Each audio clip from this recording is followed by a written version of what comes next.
प्राचीन ज्ञान और कालातीत कहानियों के साधकों, आपका स्वागत है। और यह उस दुनिया का आपका प्रवेश द्वार है जहां मिथक हमारी आधुनिक यात्रा में जान फूंकते हैं। आज हम सम्राट अशोक के बारे में एक और दिलचस्प विषय पर चर्चा करने जा रहे हैं। रक्तपात से लेकर बौद्ध धर्म तक की यात्रा। युद्ध के बोझ से धरती हिल गई। खेतों में गिरे हुए पत्तों की तरह लाशें बिखरी हुई थीं और दया नदी, वह लाल बह रही थी। यह कलिंग था। और इस सब के पीछे का आदमी था अशोक, मौर्य साम्राज्य का सम्राट। भयभीत, निर्दयी, अजेय। उसकी सबसे बड़ी विजय, उसका सबसे बड़ा अभिशाप होगी। कलिंग स्वतंत्र था, गर्वित था, और यह अशोक के रास्ते में खड़ा था। 261 ईसा पूर्व में उसने नरक को जन्म दिया।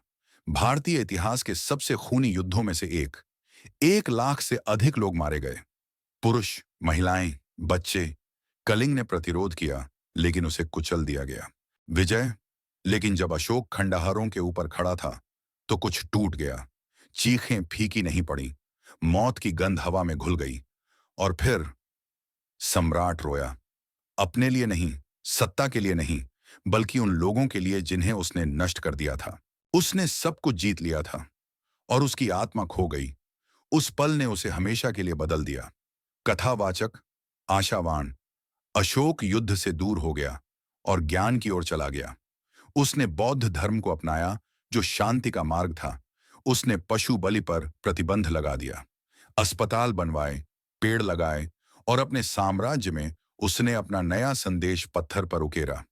घृणा को कभी घृणा से नहीं जीता जा सकता, घृणा को प्रेम से जीता जा सकता है। अशोक सिर्फ भूमि का शासक नहीं बन गया, पर दिलों पर राज करने वाला।